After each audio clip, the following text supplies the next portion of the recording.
Salutations, ici Talentir pour un nouveau rapport de bataille pour Pike & Shop pour la guerre de 30 ans.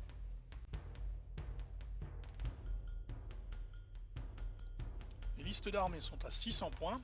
On commence par l'armée catholique composée de 2 battaglias espagnols sous le commandement d'Hervé, une de cavalerie, une d'infanterie et une battaglia bavaroise sous mon commandement.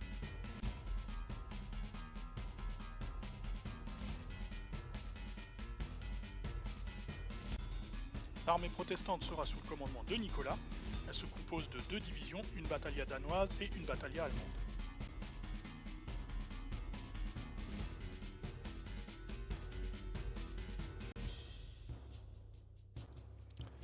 Voici le déploiement initial.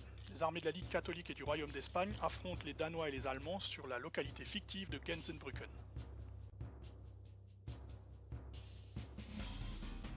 À l'ouest, derrière une colline, Nicolas a déployé sa cavalerie et son infanterie du contingent danois. En phase 2, pour défendre le pont qui mène au village, l'infanterie espagnole dirigée par Hervé.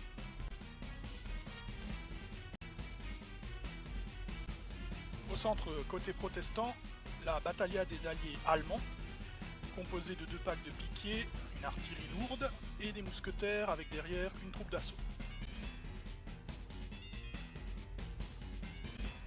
Côté catholique, je déploie mon tertio bavarois, prêt à en découdre, avec mes troupes d'assaut prêtes à investir le village. Sur le flanc est des protestants, des levées paysannes très motivées, nous le verrons plus tard, appuyées par des dragons danois.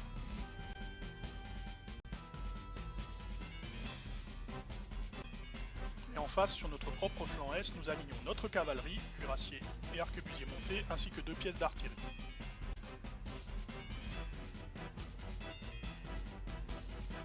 Mon tertio bavarois avance comme un seul homme puisque je retiens 3 mouvements, avec la cavalerie espagnole qui fait de même, grâce à également 3 mouvements d'Hervé. Les troupes d'assaut bavaroises investissent le visage de Gänsebrücken et les premiers tirs catholiques par contre, eux, ne font que peu de dégâts.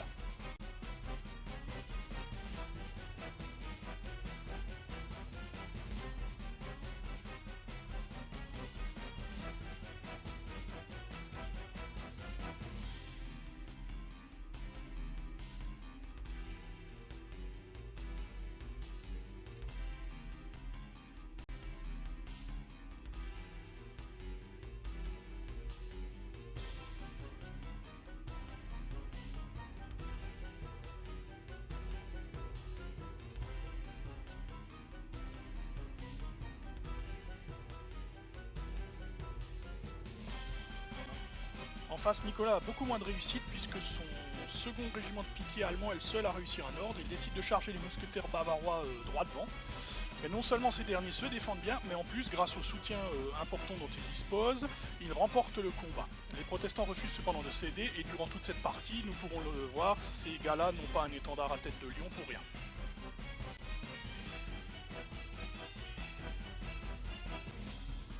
Les mousquetaires et les troupes d'assaut n'ayant pas reçu d'ordre de mouvement, vu que l'ordre a échoué, décident à la place de tirer sur les troupes d'assaut bavaroises qui sont embusquées dans Gänsebrücken.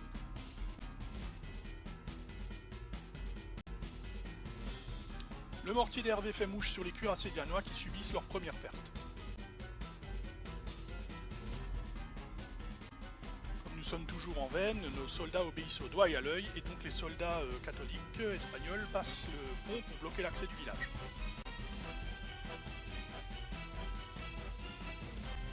Par contre, un premier problème survient rapidement et de taille.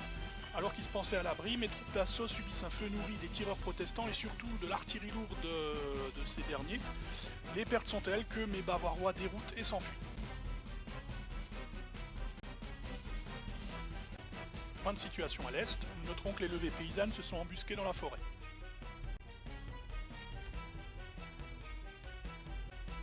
Point de situation à l'ouest, Nicolas n'ayant pas réussi à bouger ses Danois, Hervé contrôle le champ de bataille à ce niveau.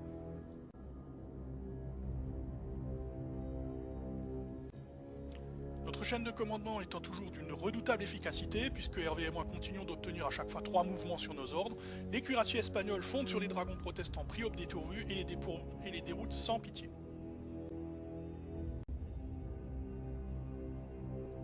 Les arquebusiers à cheval espagnols, quant à eux, tournent le flanc protestant et tirent sur les mousquetaires allemands, mais sans trop de résultats.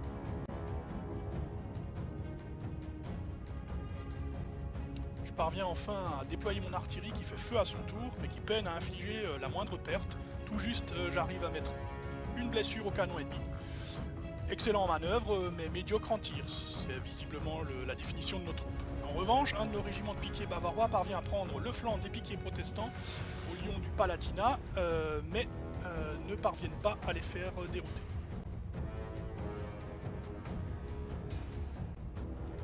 Les Espagnols d'Hervé, eux, se retranchent derrière un talus en attendant les Danois de pied ferme.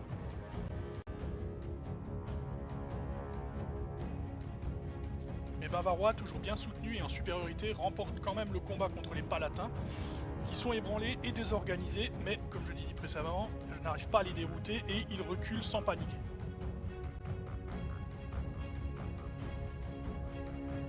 La riposte protestante ne se fait pas attendre, les levées paysannes, qui ne disposent pourtant que de pétoirs et d'armes de jet diverses, font feu sur les arquebusiers montiers d'Hervé, qui accusent le coup puisqu'ils se font blesser.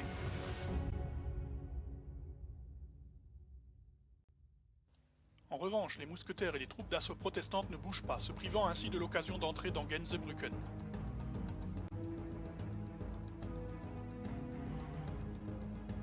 Toujours dans la plus totale confusion, les fantassins danois, eux, ne bougent pas, puisque Nicolas rate toujours les ordres sur ses fantassins.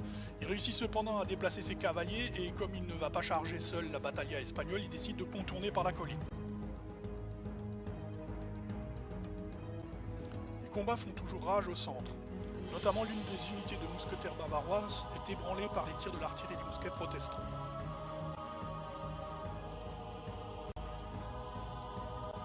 Tout se délige de tir a une conséquence funeste sur notre morale.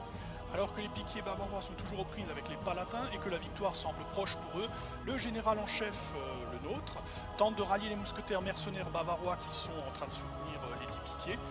Et paniqués par les tirs, visiblement, ces hommes se rappellent qu'ils n'ont pas été payés correctement dernièrement et ils décident de se retirer du combat. C'est là la règle mercenaire et elle vient visiblement de faire une première victime.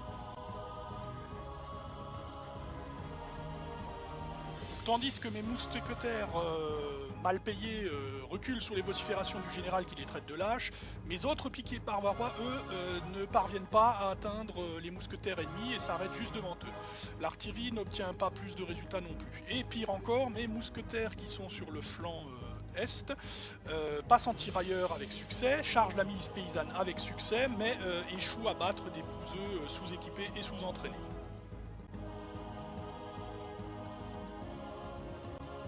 Profitant des hésitations de leurs ennemis, les épéistes espagnols d'Hervé investissent Gänsebrücken.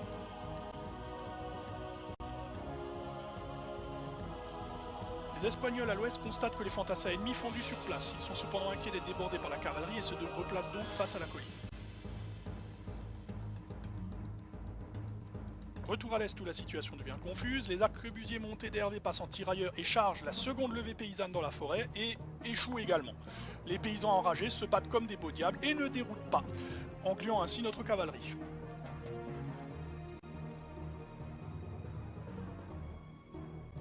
Visiblement, une vague de motivation semble souffler sur le camp protestant, puisque les piquets du Palatinat, ébranlés, désorganisés et ayant perdu deux rounds de combat de suite, parviennent cette fois-ci à remporter leur mêlée contre les piquets bavarois et à faire égalité. Les deux camps subissent des pertes terribles, mais ils continuent avec rage de s'entretuer à coups de pique. La roue semble donc visiblement tourner, puisque les autres piquets allemands parviennent du coup à charger les arquebusiers montés espagnols qui n'ont pas réussi à se dépêtrer des paysans.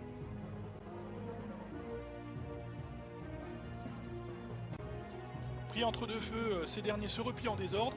Les cuirassiers de Hervé doivent intervenir, cependant peu désireux de charger une masse de piquets, les cavaliers utilisent la règle caracol et déchargent leurs pistolets à bout portant, qui leur permettent de désorganiser leurs adversaires.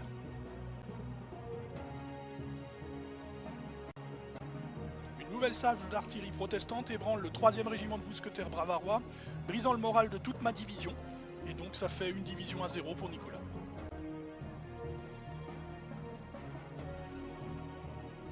Les dragons traversent la forêt et causent des pertes sur les mousquetaires espagnols qui se trouvent à l'ouest.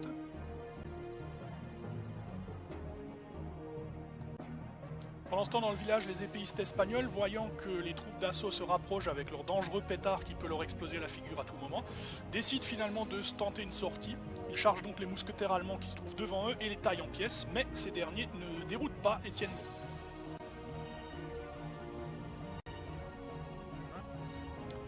Retour au centre avec mes piquiers bavarois qui parviennent enfin à passer à travers le tir de contre-charge des mousquetaires qui sont devant eux, ce qui est étonnant, mais ces derniers sont tenaces, alors que les bavarois, eux, ont le moral brisé. Le combat se solde donc par une égalité, les deux unités étant ébranlées, les deux doivent tester, les piquiers partent en déroute, tandis que ces mousquetaires tiennent. Toutefois, en ébranlant cette unité, nous brisons à notre tour la division allemande de Nicolas. C'est donc reparti pour une égalité, un partout.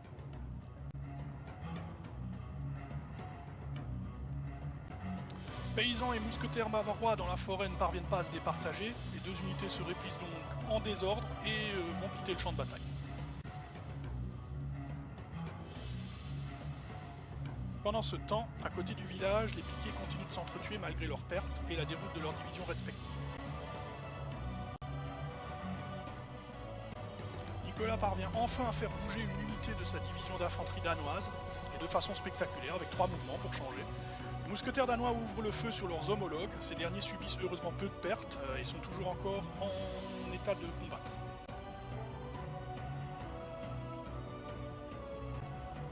Le flanc est protestant n'est plus lui aussi qu'un capharnaüm, paysans et soldats se dispersent à tout vent, seul le régiment de piquiers qui se trouve à l'est est toujours encore en cohésion. Ils sont toujours désorganisés cependant par les tirs des cuirassiers. Le général de la cavalerie espagnole rallie ses arquebusiers montés.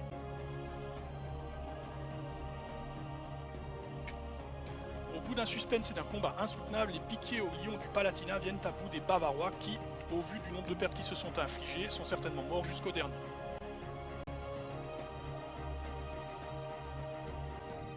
Il ne me reste dès lors que mon artillerie qui parvient cependant à venir à bout de son homologue protestante.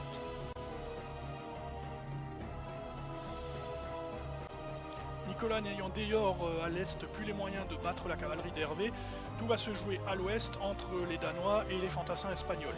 Les mousquetaires danois décident de charger les piquiers espagnols qui tiennent le choc. En revanche, la tentative des dragons de prendre de flanc les piquiers échoue. Malheureusement, ce faisant, les mousquetaires espagnols sont isolés et chargés par les cuirassiers danois. Le tir à bout portant ne suffit pas à disperser les cavaliers et ces derniers taillent leurs ennemis en pièces.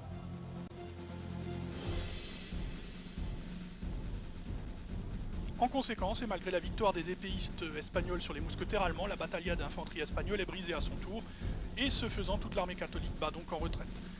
Les Danois et leurs alliés protestants restent maîtres du champ de bataille malgré de sévères pertes. Une victoire pour Nicolas donc, avec 2 divisions ennemies brisées contre une. Un grand bravo à lui. J'espère que ce rapport vous a plu, et d'ici là, que les dés vous sourient.